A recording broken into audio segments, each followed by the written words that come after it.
Hey there, and welcome back to the second part of this mini-series I've dramatically named Remaking the JRPG. First things first, if you haven't seen my video on I Am Setsuna, it's worth checking that out, because I explain at the start of that what these videos are all about and what I'm trying to achieve in taking a deeper look at these games. So yeah, make sure you give that a look. This time around we're looking at Lost Sphear, which as it turns out is another game by the same developer as I Am Setsuna, Tokyo RPG Factory.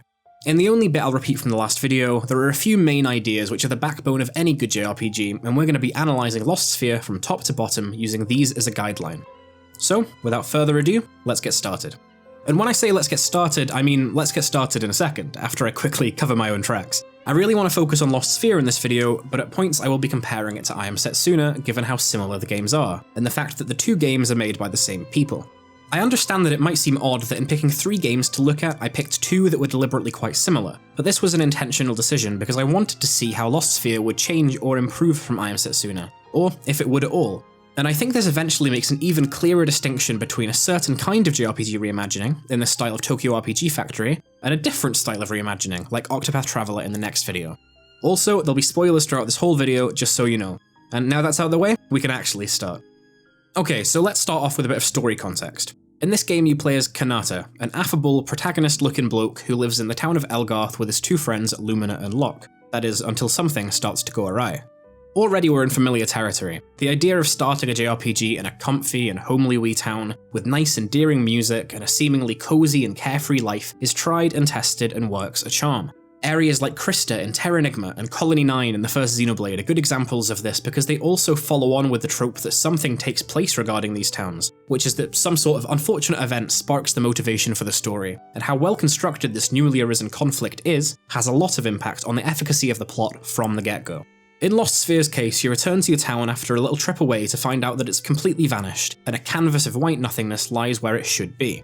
In a classic instance of a generally much less palatable trope of being the chosen one, it turns out that Kanata has the gift of restoring things that have been lost, by using memories relating to whatever the lost thing in question was. I feel conflicted about this as an opening because I like it for the most part, but having played the whole game, I can't help but also judge it in retrospect. The best way to sum it up is that at the start of the game, I thought it was a much better concept than I did at the end. And one of the reasons for this is something that I think pretty much every medium is guilty of now and again, this being having a good idea and just shoehorning it in, without too much consideration about how it gels with everything else in the experience. I don't know what noise I made during that sentence, let's ignore that. The idea of restoring lost things and people by using memories is undoubtedly appealing, and it does give the game a nice start out of the blocks, but the further you go, the more you're brought to the reality of what the narrative structure of Lost Sphear is above all else. Complicated, and ultimately unsatisfying.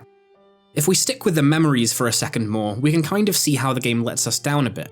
In order to obtain memories, one of the game's smarter ideas is that you can extract them from particular phrases in conversation, which I found quite endearing. One of the first cases of restoring the lost gets you to do this and gives you a thoroughly false impression of what weight the word memory actually carries in this game. Memories in Lost Sphear are almost like a currency, and are totally ubiquitous. You can find them scattered about the world map, they drop in vast numbers from enemy encounters, and to be honest I find this kind of problematic when it comes to what the game is trying to achieve through this memory mechanic, and I can't really figure it out. Whereas Setsuna had a staunch commitment to its portrayal of theme, Lost Sphear feels like it's in no man's land. If the game is to have a predominant theme, I would argue that it's supposed to be the power of memory and the importance of valuing them, but the scale and depth of the topic is dealt with so unimpressively that it devalues any sort of consequent message about things like home, loss, friendship, family, and this is really a shame because the makings of a good story with thematic impetus were there, but instead they kind of shot themselves in the foot.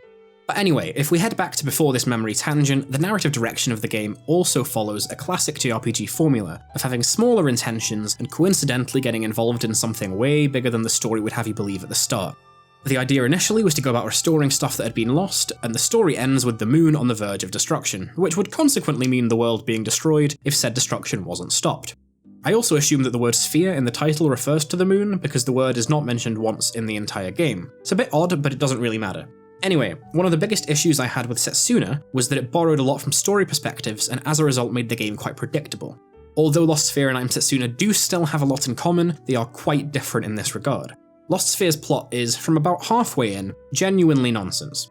The game you're playing in the last third in particular is so far removed from the game you were playing at the beginning, and not in a good way. I get that progression is important, right, and that the game does need to develop and up the stakes as time goes on, but there's a way to do it right, and this isn't it.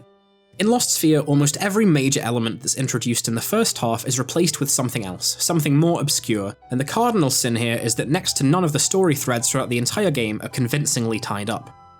A subplot of the story is Kanata looking for his mother, and this ends up being addressed way later on in the game, but doesn't give you much closure, just more unanswered questions and head-scratching. The primary villain, called Crom, appears out of nowhere about halfway through and is given some subsequent half-hearted exposition, and you're just expected to give a shit about something which seems so out of place when looking back on what led up to this moment. Complex writing is good when you get the impression that the story has even a shred of cohesion or coherence. This is, just as I said earlier, about good concepts not followed up on. A plot full of half-baked ideas that are fighting for prominence, and unfortunately, none of them come out on top. I think all good JRPG stories manage to blend simplicity and complexity, right? They pretty much all deal with really big topics, but contextualize them correctly, as to make them work in a game setting. Lost Sphear does the opposite, and overcomplicates inconsequential narrative threads in an attempt to imbue them with some sort of meaning. Unfortunately, this just leaves the narrative of the game feeling vapid and unfulfilling. But can the same be said about the characters and characterization in Lost Sphear? It's tough to answer that question with a straight yes or no. I think I can safely say that the characters in this game do a lot more to sell it to the player than the story does, but this doesn't mean I would consider them a shining example of what a JRPG should strive for, or even an improvement of what most of the genre has to offer already. It does adhere to expected protocol for the most part and has a really unusual and eclectic variety of party members. I mean, this is almost to be expected in JRPGs. If we think of even just a few of the most famous JRPGs in history and the party setups, it's common to have a few outliers, one of the most common examples being a token non-human party member. So Chrono Trigger has Robo, Persona 4 has Teddy, Final Fantasy VI has Marg and Amaro, Final Fantasy IX has Quina, Xenoblade has Ricky, and so on. There are so many more. Part of the appeal of JRPGs since their infancy has been the coming together of a group of unusual heroes and having their individual aspects blend into one cohesive team. It's common for the genre to push the boundaries of believability, and for the most part you can work with this and take it in your stride. Now, as we established with I Am Setsuna, Tokyo RPG Factory are keen on picking out a lot of the stereotypes of the genre, but unfortunately without a lot of the finesse and discretion of the genre's better offerings. Lost Sphear joins in with a hodgepodge combination, going from the classic teen protagonists you get at the start, and throwing in some other interesting characters like an ancient king, an actual demon, and two others, which I'd like to go into a bit more detail with. The first of these is Locke, who is actually one of the introductory party members, but he doesn't last for long. Kind of like how you get to use Auron and Riku at the start of Final Fantasy X, and then they end up being your last two party members. Locke hangs about for a bit at the start, but gets gravely injured, and you just kinda leave him be to heal up. To cut to the chase, later on in the game you start fighting a humanoid robot who works for the vaguely villainous Empire, and it turns out, drumroll please, that it's Locke, and he's been experimented on. Eventually you manage to recruit him back onto your side. So what kind of annoys me is that this is so blatantly obvious to the player, from the off, and seemingly not so to the actual party members who you would maybe expect to actually recognise him. I found the way the game did this to be really worn out and hackneyed, and just so painfully obvious that any emotional impact the moment was meant to have had already been exhausted previously. Although unfinished plot threads are par for the course in this game, it was obvious that they just wouldn't forget about Locke. It was clear that this moment was intended to be a touching and heartfelt reunion, but I don't think the game even nearly achieved this. We can move on to something a bit more positive though, the other character I feel worth mentioning specifically, and this is my favourite character, Goldra. So Goldra is one of the leading soldiers in this empire, and a friend to the party for a long time before they actually join it. So the biggest twist here is that Goldra is wearing a helmet for the first half of the game, and you eventually find out that they are a woman. I actually really liked this, and I'll try and explain why. I'd be lying if I said I thought it was obvious, like Locke, and that I knew it from the start, because I really didn't. I feel like you could also claim that this is quite hackneyed, with Samus being the most immediate similar reference point, but I didn't feel that that was the case. Although I found the writing in the game not to be great for the most part, I don't think I could say the same for Goldra. Her personal story arc was satisfying and well developed in her character-specific side quest near the end of the game. I found the way she spoke and interacted to be engaging and believable, and she was the character whose motivations and emotions seemed, to me at least, the most understandable. When her gender is revealed, everyone makes a big deal out of it, expressing their shock, and Goldra calmly talks them down, saying that she'd never claimed not to be a woman, and this works so well because it plays with our expectations. Not to ascribe too much gender identity onto speech, but when you find this out, with retrospect, it does actually make sense if you look closely at how her character was written. I like this because you immediately expect the Cecil from Final Fantasy IV looking soldier to be male, and she unapologetically isn't. There isn't loads I really like about this game, but I found the character of Goldra to be really impressively done, and I would consider her one of the better characters of her ilk in recent JRPG memory. She's no Morag, but still. Anyway, we've had ups and downs with the characters, let's head along to combat and see what we have waiting for us there. Well, there is some good news straight from the off. Combat in Lost Sphear has improved from I Am Setsuna. They haven't really changed anything from that game, as in taken anything away, so if you want to find out how that works, go and check out that video because I won't re-explain it all in detail here. Let's focus on how it's changed things and see how that compares on a larger scale to what we want from a combat system. One thing I will briefly recap is that this game uses an ATB battle system with very clear and obvious inspiration taken from the fantastic Chrono Trigger. If this system isn't fiddled with too much, or is at least fiddled with correctly, it's dependable and is always going to be good. I Am Setsuna had a battle system that was at its core too simple for its mechanics, which often felt very rudimentary in terms of tactics and how you would approach an encounter. Lost Sphear has rejigged a lot of stuff, which has made the combat in this game generally more palatable. However, it has not gotten rid of any of the stuff that made the deeper combat system cumbersome, unwieldy, and full of impenetrable jargon. But again, let's focus on the new. First off is the ability to move your characters about at will, as well as switch out characters mid-battle, and this is nice because it very much gives you control of the situation and gives the battles a tactical element depending on the weapon or abilities of the character in question. Line up a ranged attack right, for example, and hit every enemy at once, or nestle yourself snugly between two enemies so you can manage to hit them both simultaneously. Thanks to displaying the area of effect of each attack, a simple change to the battle system gives the game a stronger appeal in this very important regard.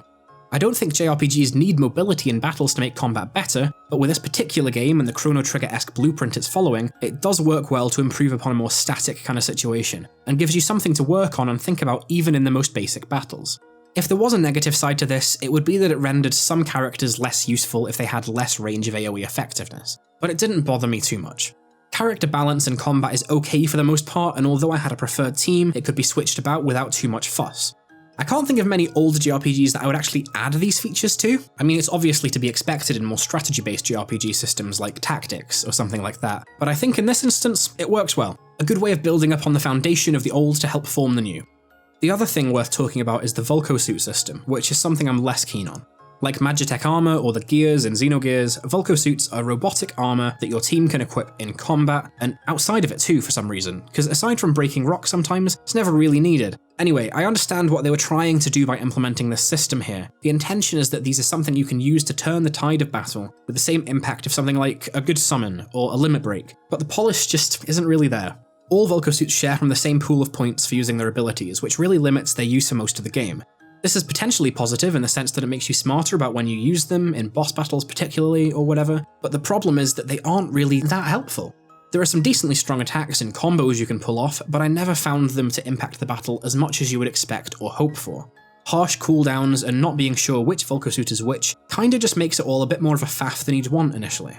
I think this is all in all just one of those examples we've spoken about already of a game having an alright idea and forcing it in without making it gel well with the rest of the systems it has to interact with. Trying to balance something like this is really hard to do right, and I don't want to chastise the game too much for not getting it bang on, but at points, Lost Sphear does just kinda feel like a collection of things that are almost alright, but not quite right, and that builds up when you look at the experience as a whole. If we look momentarily at the main other thing that the combat changed, which was difficulty, the same beast rears its all too familiar, ugly head. Kinda like in I Am Setsuna, most enemy encounters are an absolute DOS, but some of the boss battles in this game are really not, and verge more on being excessively difficult, or even at points cheap or unfair. I died a few times in regular boss battles throughout the game, and this was mostly because I went in blind and just got hit with debuffs or bizarrely strong attacks, or I wasn't yet wise to the specific thing that boss required done. And again, I'm not complaining that there was a challenge, I'm complaining that the challenge was poorly orchestrated. I'd rather a game was challenging than a breeze, but the balance is tilted the wrong way here. It comes across as a fake and non-natural difficulty, a difficulty more for the sake of it, rather than a difficulty on account of considerate game design. There's a cliche often that older games are harder, and in some ways they may be, but I can't think of many good old school JRPGs that made cheapness a recurring factor, and I'm not sure it's something I would want seeping into the mainstream nowadays. Anyway, that's enough of that, let's move on to our last major topic, and that is the game's environment and general gameplay. When it comes to the general art direction, aesthetic, and design of Lost Sphear, it's what you would be more likely to expect from a JRPG, with, compared to Setsuna at least, plenty more variety in the locales and more colourful, bright, and engaging environments. Lost Sphear does a pretty decent job, at least in terms of areas, of not feeling too samey. Everything is actually pretty samey when you get down to it, but it often doesn't feel it too much. Each new area is relatively distinctive and does stand out, especially the larger areas in the game, and Lost Sphear manages to imbue a decent sense of gravitas and scope into its overall environmental feel. Everything from the UI to menus to whatever else absolutely looks sleeker and more polished, and I also felt like the individual character models were a bit more defined. At points, I feel like Lost Sphear looks a bit like a mobile game, and I guess you could say the same for Setsuna too, but I feel a bit harsh criticizing that because I don't want to insinuate that graphical quality is the defining make-or-break characteristic that determines the worth of a JRPG. Obviously, graphical limitations back in the day meant that aesthetics were limited, but nevertheless, the best of these games still feel special, even if played for the first time nowadays. Chrono Trigger probably springs to my mind first of all from the NES, SNES era. There's an almost mystical quality to that game in the way it presents itself. The character sprites really seem to stick out, and the sense of gravitas and scope that I mentioned a wee bit ago is absolutely in full force. Now, although I'm not massively keen on what this game does in most regards, I feel like this is Tokyo RPG Factory's greatest strength, as proved in I Am Setsuna 2. They can make these modern JRPG reimaginings for the most part come across aesthetically similarly to those games from the Golden Age. I feel like they still aren't perfect though. I would still really rather play Chrono Trigger or Final Fantasy VI than this game, and almost definitely get more atmospheric effect from them, but as these games are directly trying to bring you back to those days, this is probably the thing they get closest. The same can be said to a degree musically. The music in Lost Sphear does not really compare to some of the unbelievable JRPG soundtracks from the 90s, but what it lacks in individual instances of brilliance is a coherent and unifying display through the entire game. Despite having the same composer, the style differs greatly from Setsuna and ventures into much more epic and soaring instrumentation, but sounds unmistakably like music from a JRPG. It's like a budget version of the JRPG music they're after, not to sound too harsh. It's still enjoyable and it does the job, but the cheapness does kind of come through nonetheless. So aesthetically, and in terms of thematic and musical design, I would definitely say there are more positives than negatives. But that doesn't mean that the game's feel, as vague as that word is, and consequently the way the game asks you to play it, is without issue. Kind of like how I mentioned at the start when I spoke about the plot, my experience with Lost Sphear started off quite hopeful, with me being quite interested in what the game was offering me, and as I went on, this interest tailed off. Near every new mechanic that the game invites you to try your hand at is initially engaging, and near every one of these ideas becomes little more than a bother later on. The cooking/food mechanic is one of the main examples of this. Around the overworld, you can find ingredients at these wee sparkling bits, and you take them to a chef who you can pay to cook a meal for you, which will provide you with kind of insubstantial benefits for your next fight. The ingredients are often quite rare and hard to track down, and given that the advantages you get are so minimal, it never really seems like it's worth the effort to search this stuff out, even though the idea is alright when you first encounter it. However, where the game really gets odd is with the artifact system, which was my favourite thing at the start of the game, and essentially one of my least favourites at the end. Not because it was inherently bad, but it was just much too overwhelming. The premise of artifacts is that they're like buffs that you can set up at physical points throughout the world map, providing you with a tangible source of aid in a variety of ways, from giving you a mini-map on the world map to helping you out in battles by increasing critical hit rates, or my personal favourite, which was dealing set damage to every enemy every few turns. The idea is cool and absolutely initially engaging because it gives you immediately noticeable benefits, but you just don't stop getting artifacts for the whole game, and it hits a point where you're losing track of what you have going on, which artifacts are where, what each of them does, and why you're having to manage this nonsense. They help out, that goes without saying, but I felt like I had so many I was just never going to use, and having such a large set to choose from with not all of them being helpful was really disconcerting. It reminds me of the equipment, Spritnite, Fluxation thing that this game and Setsuna both do too. It's depth that's just never necessary. This game is not big enough, either in ideas or in length, to pull something like this off the way it wants to. There's too much jargon, too many mechanics, too much story, and this game is 20 hours long at a push, and the way the game introduces ideas to you just falls flat after a short amount of time. You do feel like you're going through the motions at certain points, and the sad truth of the matter is although Setsuna's aesthetics salvaged it as an overall engaging, if not really flawed piece of art, the same can't really be said for Lost Sphear. It's tried too hard to be too much, and as a consequence established an insurmountable rift between itself and the player. It's a shame because the potential was there in near every sense, but the wrong direction was taken just a few too many times. Okay, well let's sum it up. The weirdest thing for me writing this up is that when I was playing Lost Sphear, I remember actively thinking that although it didn't blow me away in any regard, it was alright. That being said, the second I finished the game, I felt relieved, like I'd barely managed to make it through. And despite not being too displeased at the time, there's so little I look back on fondly from this game. It's essentially the aesthetic elements fitting the game's intentions, and the character of Goldra. I'd be happy to leave the rest at the door, honestly. If what we're doing here above all else is seeing how effectively these games recreate the magic of the JRPGs of our childhoods, it's not good news for Lost Sphear. So often I get what I describe as almost like cravings to replay Final Fantasy VI and Chrono Trigger, and I know for fact that I will never feel this for this game. And it isn't just nostalgia either. I played 6 for the first time when I was 17 and Chrono Trigger when I was 18, and they still blew me away. I was born the month Chrono Trigger came out, so I think I'd have struggled to play it at that point, but that doesn't matter, the point still stands. What Lost Sphear does above all else is remind you how good the games that this is imitating are, and how not as good as them this game is.